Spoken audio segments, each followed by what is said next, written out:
देखु post office योजना 2025 post office रो शक्तिशाली योजना अर्थात MIS नूतन सुधहार अक्टोबर 2025 रु लागू करा जायछि। जार डिटेल्स मु आपण मानकु स्टेप बाय स्टेप जणाइबी। जदि आपण माने पोस्ट ऑफिस रे आपण मानकर खाता रहिछि, जदि आपण माने पोस्ट ऑफिस रे नियमित भावरे टंका डिपॉजिट करूचंती, विड्रॉल करूचंती, ता सहित पोस्ट ऑफिस योजना रे आपण मध्य शामिल रहिसंती, ताहाले आपण मानक पई एही गुरुत्वपूर्ण सूचना। आपण माने एही गुरुत्वपूर्ण सूचना विषय रे अवगत न हेले आपण मानकर क्षति मध्य होई पारे। आसंतु जानिबा अक्टोबर 1 रु जे आपण मानकर पोस्ट ऑफिस योजना रे शुद्ध हार केमिति कोन रहिछि ता परे आसंतु नजर पकेइबा। एहार डिटेल्स मु आपण मानकु स्टेप बाय स्टेप जणाइबी। सेति पई आपण भिडियोटी को बिना स्किप रे शेष पर्यंत देखंतु, जहा फल रे आपण जानि परिबे, बुझी परिबे। भिडियोटी को आरंभ करिबा पूर्वरु आपण समस्त को कहि रखिबी, चैनल ले जदि नुवा करी आपण भिडियोटी देखुथांती ताहाले वीडियो को लाइक करी चैनल को सब्सक्राइब करी पाखर थिबा घंटी चिन्ह को दबाई दियंतु। देखंतु पोस्ट ऑफिस मासिक आय योजना अर्थात MIS 2025 भारत रे निवेश मानक पाई एक लोकप्रिय एवं सुरक्षित योजना, जहाँ सेमानकर निवेश उपरे नियमित मासिक आय प्रदान करे। एही योजना रे वार्षिक सुधहार 7.4%, जहाँ अक्टोबर 2025 ठारू निवेशक मानकु प्रति मासरे प्रदान करा जिवो। एही योजनार कार्यकाल 5 वर्ष, जहाँ परे निवेशक निवेशित राशिर संपूर्ण रिटर्न पाइबे।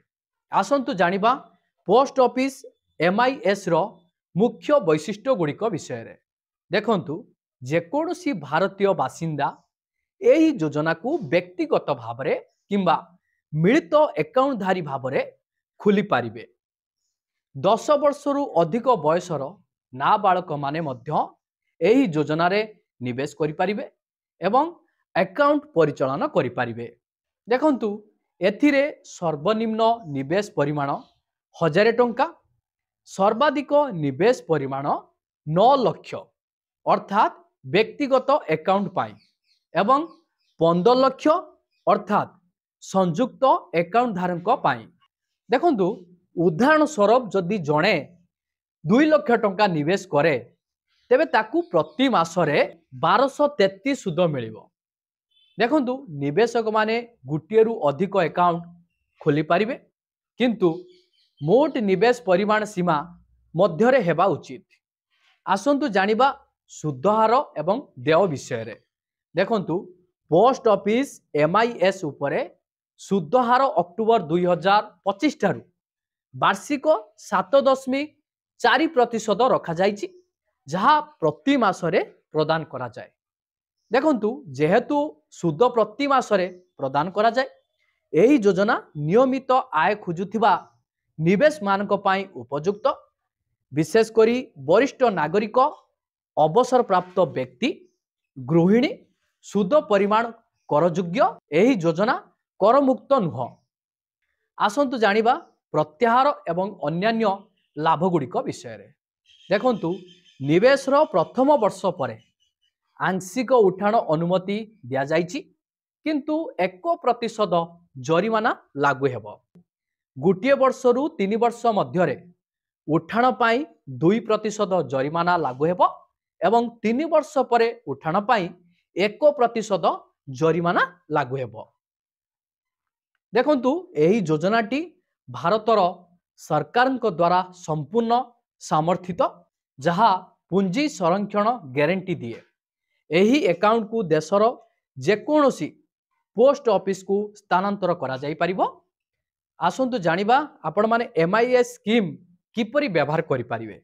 देखंतु निवेशक माने अति कम रे 1000 टंकारु आरंभ करि परिबे एवं सर्वाधिक 9 लाख अर्थात व्यक्तिगत किंबा 15 लाख अर्थात संयुक्त पर्यंत निवेश करि परिबे।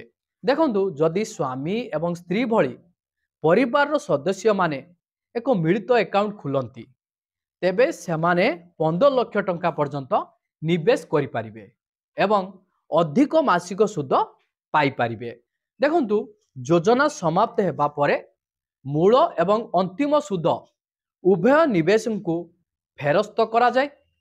देखंतु पोस्ट ऑफिस एमआईएस योजना 2025 सुरक्षित निवेश सहित नियमित मासिक आय खोजुथिबा लोकंक पाई एक उत्कृष्ट विकल्प।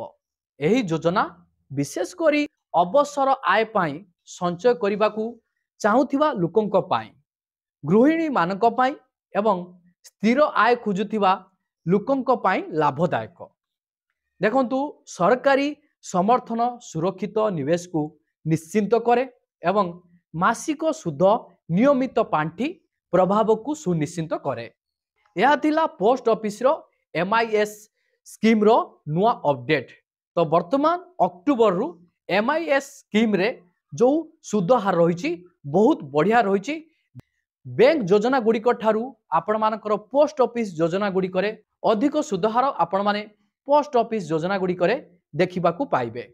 जदि आपण माने पोस्ट ऑफिस रे इन्वेस्ट करिया पई चाहुचंती, प्रत्येक योजना विषय रे आपण माने अवगत हबा पई चाहुचंती, ताहाले आपण मानक पई एही चैनल रहिछि।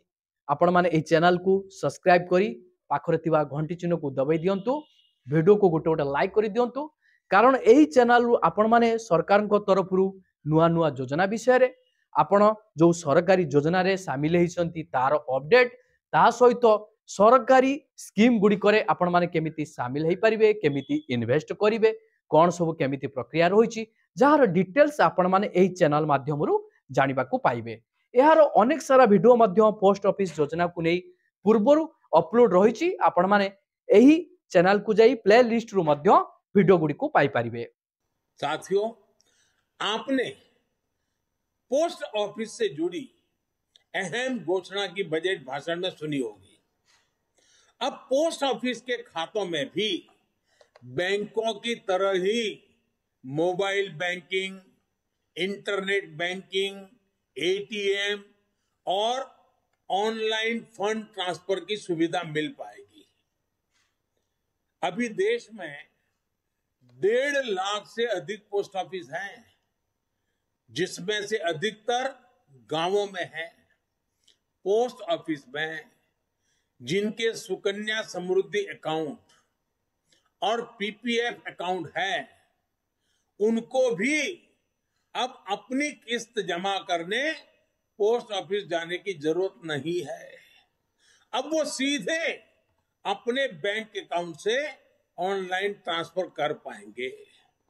इससे गांवों में रहने वाले किसानों, मजदूरों, वरिष्ठ नागरिकों, महिलाओं को विशेष रूप से बहुत सुविधा होगी।